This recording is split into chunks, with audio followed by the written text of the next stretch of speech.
Estamos começando mais um programa Evidências, na busca constante por fatos que comprovem a veracidade histórica da Bíblia Sagrada. Você certamente já ouviu falar na palavra etnia, não é mesmo? Embora não haja uma definição precisa para esse termo, etnia significa um grupo de indivíduos caracterizados por alguns elementos culturais em comum, como língua, religião, métodos de cultivo, alimentação e história. Alguns pensam que não há necessidade de o grupo pertencer a uma mesma nacionalidade ou possuir semelhança genética para ser considerado membro de uma mesma etnia. O fato é que a etnia é, curiosamente, aquilo que une e, ao mesmo tempo, distingue os seres humanos. Mas, atenção, etnia não deve ser confundida com raça. Todos somos membros da raça humana, e essa raça humana é que se encontra dividida por um grupo tão grande de étnicos que fica até difícil contabilizá-los precisamente. Com um cômputo de mais de 7 bilhões de pessoas no planeta, as diferenças, é claro, vão se acentuando à medida que cresce a população mundial. Só para você ter uma noção, no início do século XX havia apenas 57 nações reconhecidas no mundo. Mas hoje, a Organização das Nações Unidas fala de 191 países, a maioria deles, é claro, fundada apenas após a Primeira Guerra Mundial. No programa de hoje, vamos falar de um grupo étnico que tem ligação direta com o livro base de nossas apresentações, que é a Bíblia Sagrada. E este povo não poderia ser outro senão os judeus. Eles não são numericamente grandes. No mundo existem cerca de 14 milhões de judeus, o que dá 0,2% da população mundial. E destes, apenas 6 milhões residem no Estado de Israel. Os demais espalham-se em diversas partes do mundo, especialmente nos Estados Unidos, Rússia, França e Alemanha. Mas é interessante notar que, apesar de serem tão poucos em termos demográficos, os judeus sempre exerceram uma influência sem precedentes em toda a história mundial. Você pode até não saber direito quem são eles, ou mesmo não ter conhecido nenhum judeu, mas saiba que muitos dos benefícios de sua vida hoje se devem a cidadãos judeus no mundo. Veja alguns deles. Albert Einstein, o mais famoso cientista do século XX, que propôs a intrigante teoria da relatividade e a famosa equação E é igual a mc². Einstein lançou os fundamentos da física moderna e impactou o mundo em praticamente todas as ideias que surgiram no século XX, desde a teoria quântica até a energia nuclear e a bomba atômica. Karl Marx, um judeu alemão que era filósofo, economista e que revolucionou o mundo escrevendo com a ajuda de Engels o Manifesto Comunista e o Capital, duas obras que influenciaram tremendamente o socialismo e as ciências sociais. Muitos teóricos consideram Marx o pai da história da sociologia e também da economia moderna. A seguir temos Sigmund Freud, o pai da psicanálise e da psiquiatria. Este judeu da Áustria foi o primeiro a teorizar sobre os sintomas de pacientes com histeria, fazendo importantes equiparações entre as crises na fase adulta e os traumas adquiridos ainda na infância. E muitos dos seus conceitos são usados até hoje pela psicologia e pelos estudiosos da mente humana. Esses que eu citei, é claro, são apenas os mais famosos, mas a lista de judeus que influenciaram o mundo é muito, muito maior. Temos ainda Jonas Salk e Albert Sabin, os respectivos criador e aperfeiçoador da vacina contra a poliomielite. Abraham Jacob, o pai da pediatria moderna. Casimir Funk, o descobridor das vitaminas. E Abraham Waxman, pioneiro do desenvolvimento dos antibióticos. E olha que estes são apenas uns pouquíssimos exemplos de judeus influentes. Se fôssemos fazer uma lista exaustiva, gastaríamos um programa inteiro só citando o nome de judeus que influenciaram na história. Veja, só no campo do Prêmio Nobel, os judeus já levaram 33 Nobéis de Química, 29 de Economia, 13 de Literatura, 50 de Física, 53 de Medicina e 9 Prêmios Nobel da Paz. Só para fechar os exemplos, saiba que até a calça jeans que você veste foi criação de um judeu chamado Levi Strauss. Agora, é interessante notar que, apesar de tão influente, a cultura judaica é uma ilustre desconhecida para a maioria dos cristãos que descendem espiritualmente deste grupo étnico em particular. Afinal de contas, essa lista não seria completa sem a menção óbvia de Jesus de Nazaré, que também era judeu. Por isso, creio ser importante gastarmos um tempo conhecendo melhor este povo, como eles surgiram, quais eram as suas crenças, seus costumes, o que eles pensavam e pensam a respeito de Jesus. Indo, portanto, direto ao início da história, podemos dizer que os judeus seriam descendentes de outro grupo maior chamado semitas e que hoje abarca outras etnias além dos próprios israelenses. De acordo com a Bíblia Sagrada, Noé, o sobrevivente do dilúvio, tinha 3 filhos que se tornaram ancestrais dos novos agrupamentos étnicos do mundo. Eles se chamavam Cão, ou Cam, Sem e Jafé. Os camitas, descendentes de Cão, habitaram a parte que hoje é a África e a Ásia. Os jafetitas, filhos de Jafé, foram os primeiros a migrarem para o Vale do Indo e de lá para a Europa. E, finalmente, os semitas, descendentes de Sem, residiram principalmente na parte norte e setentrional da Ásia. Outros territórios, como as Américas e a Oceania, é claro, só foram habitados posteriormente por grupos migratórios que lá fixaram a sua residência. Devido às diversas migrações, não podemos falar de um grupo étnico homogêneo. Em virtude disso, muitas línguas e dialetos surgiram desse grupo que, por causa de Sem, receberam o nome de família semítica ou semitas. Entre os idiomas originários dos semitas estariam importantes línguas como acadiano, ugarítico, fenício, hebraico, aramaico, árabe, etíope, egípcio, copta, guanche, assírio e caldeu. Os semitas, ou como dissemos, os descendentes de Sem, se multiplicaram com muita rapidez e se assentaram primeiramente no sul da Mesopotâmia, onde seria o território do moderno Iraque. Aquela era uma área muito rica para o plantio e por isso mesmo foi chamada de crescente fértil pelos historiadores em geral. Então grupos semitas resolveram se assentar ali, trocando a antiga vida nômade pela residência fixa. Lá eles criaram canais de irrigação e aperfeiçoaram a agricultura, formando em redor os primeiros assentamentos urbanos. Vilas foram então formadas a partir do clã dos fundadores e, com o crescimento da população, veio o comércio, a escrita, a domesticação de animais e, finalmente, o surgimento das primeiras cidades, que se transformaram em civilizações cada vez mais poderosas.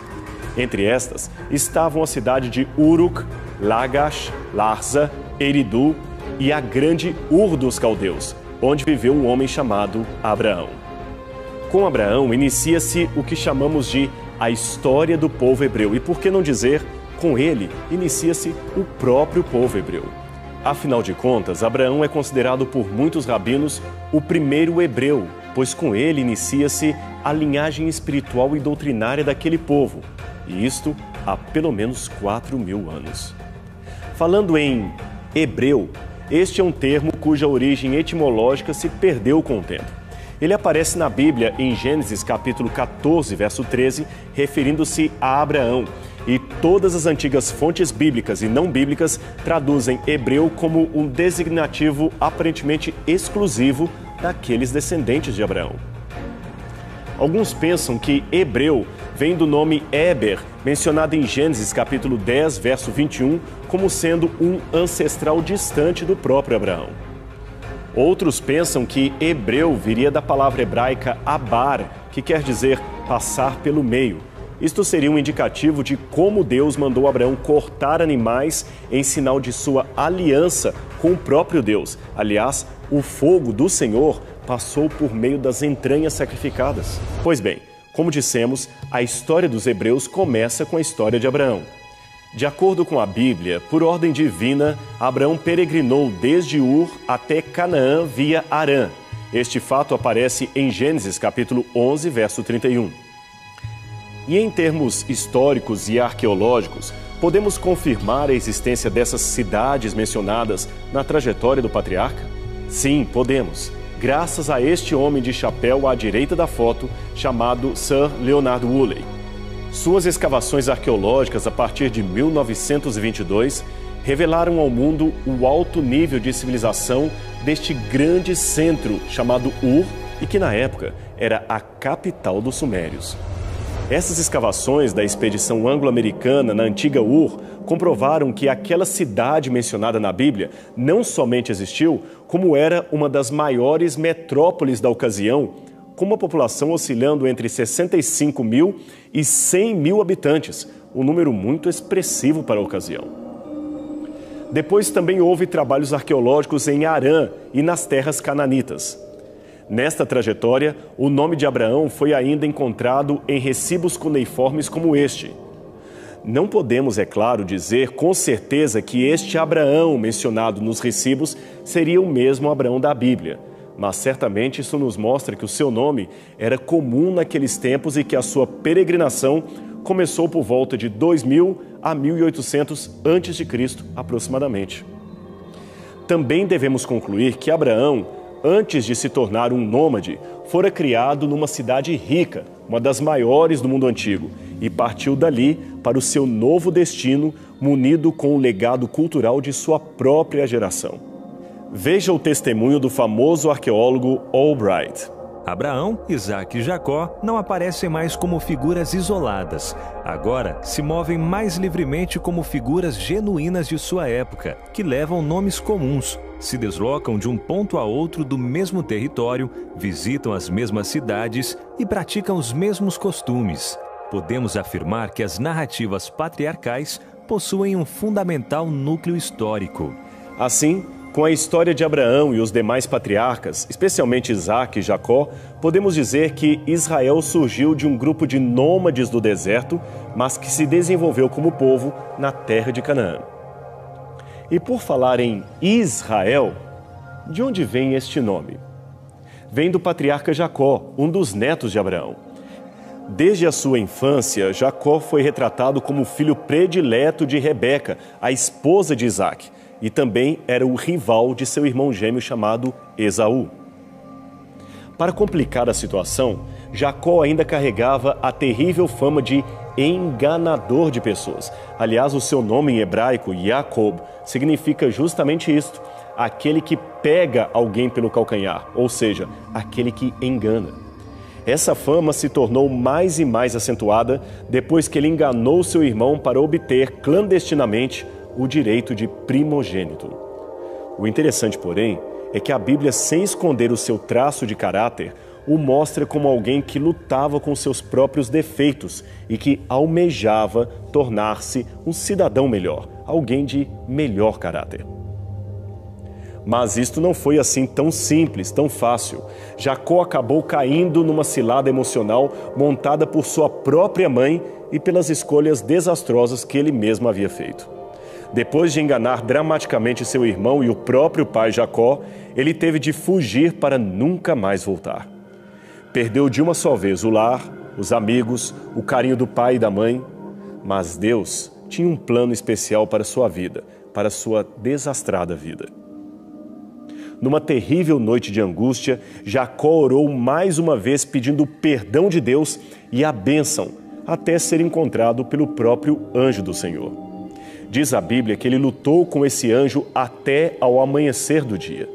Aquela, é claro, era uma batalha real, porém ao mesmo tempo representava a própria briga interna de Jacó para sentir-se perdoado por Deus, perdoado por seu pai e perdoado por seu irmão Esaú.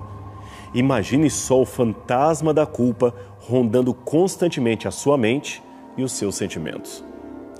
Apesar de ficar com uma sequela permanente daquela batalha, pois Jacó passou a ser manco de uma perna, ele finalmente conseguiu o perdão e a paz de espírito que tanto almejava. Então, recapitulando, você tem Abraão, apelidado de Hebreu, e depois Jacó, que passa a se chamar Israel.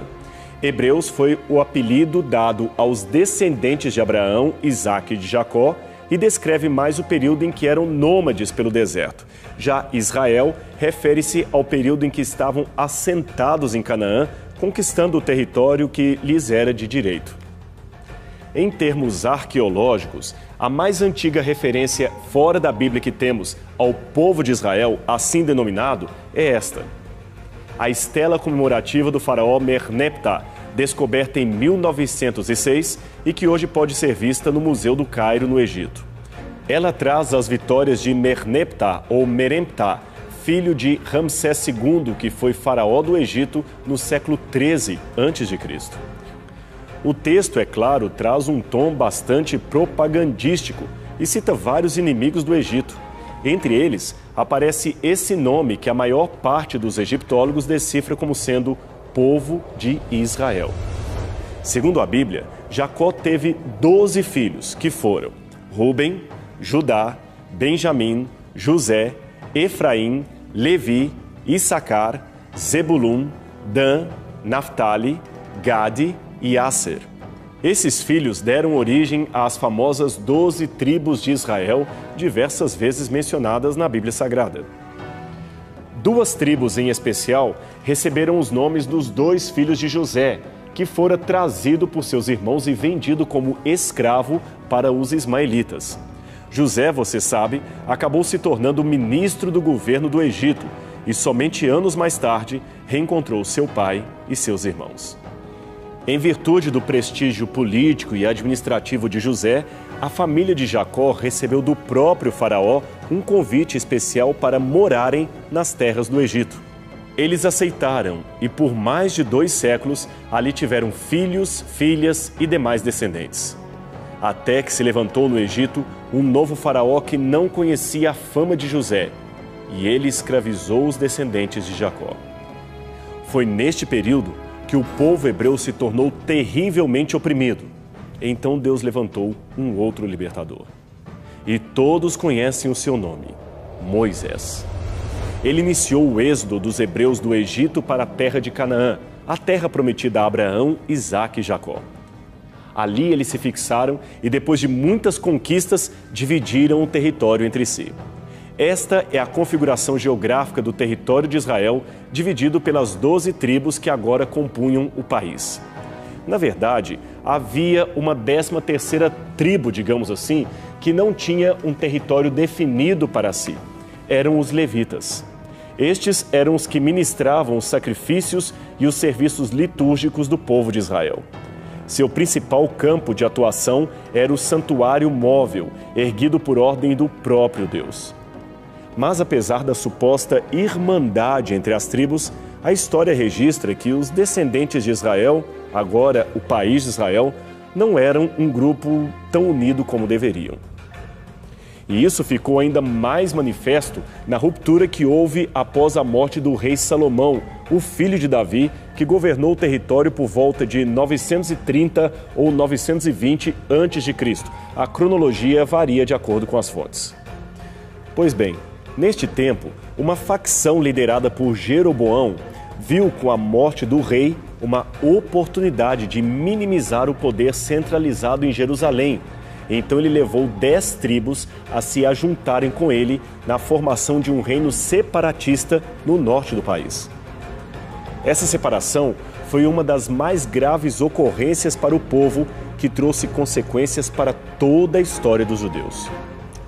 Mas pena que o nosso tempo está esgotando e você certamente quer saber como continua essa história e o que ocorreu depois dessa separação e quais as consequências dela para Israel, não é mesmo?